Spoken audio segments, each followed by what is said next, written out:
31 people were killed in mass shootings in Dayton and El Paso. It was horrifying.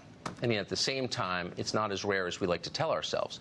Mass shootings are just a small part of this country's violent crime problem. Last week in Chicago, for example, the city's deadliest all year and was as destructive as any mass shooting we've seen. This is the Chicago Police Shot Spotter at 18th and Keeler, which picked up the sound of shots being fired early Sunday morning.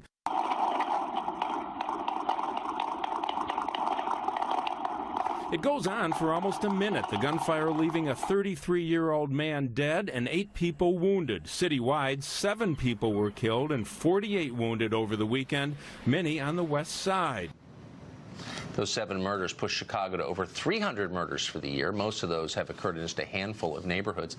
The city's black residents suffer the most by far. They're 80% of murder victims in Chicago.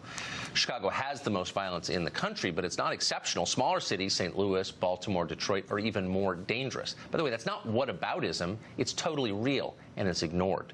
Larry Elder is an attorney and a radio show host, and he joins us tonight. Larry, thanks a lot for coming on. Why is that? My pleasure. Why, by the way, you can deplore and be upset about mass shootings, and I think all normal people are, and still ask the question, why is the day-to-day carnage ignored resolutely? What's the answer?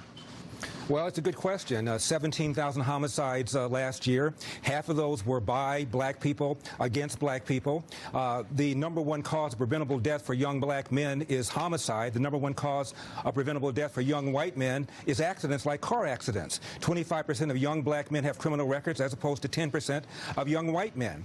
You know, arguably 2 of the most prominent leaders in the last several years, black leaders, have been Jesse Jackson and Al Sharpton. Both of them have had either non-existent relationships or poor relationships with their own fathers. In the case of Jesse Jackson, his pregnant teen mother got pregnant by the married man living next door, and Jesse Jackson grew up with kids taunting him in South Carolina. Jesse ain't got no daddy. Jesse ain't got no daddy. Al Sharpton had a nice, comfortable middle-class life, Tucker, until his father abandoned the family, and then down to the ghetto he went. I mention that because 70% of black kids are raised without fathers, and Obama said a kid without a dad is 5 times more likely to be poor, 9 times more likely to drop out of school, 20 times more likely to end up in jail. It is far and away the #1 problem in this country, and it's being ignored. Why, I wonder? I mean, because if you cared, I don't really think there's a lot of debate among sociologists. There are longitudinal studies for the last 100 years on this question, and they all point to exactly what you just said. So if you cared, you would emphasize this, but people don't. Why? Well, the left does not, because they help to create the problem. In 1940, for example, only 14% of black kids were born outside of wedlock. 1965, 25%. Now it's 70%, and I argue that the welfare state has incentivized women to marry the government and allowed men to abandon their financial and moral responsibility. It would require the left to go to the mirror and say, oh my God, I've helped to create this problem. What do I need to do? The answer is to undo the welfare state. We know that the welfare state creates dependency because in 1996, when Bill Clinton signed the Welfare Reform Act, what happened? Welfare rolls declined by 50%, and you can't blame that just on a good economy. What happened is able-bodied people got off the couch and went into the market. And what we've done is distorted people's incentives with the welfare state, and that requires a real big discussion that people on the left do not want to have. Yeah. We should be having that because it matters.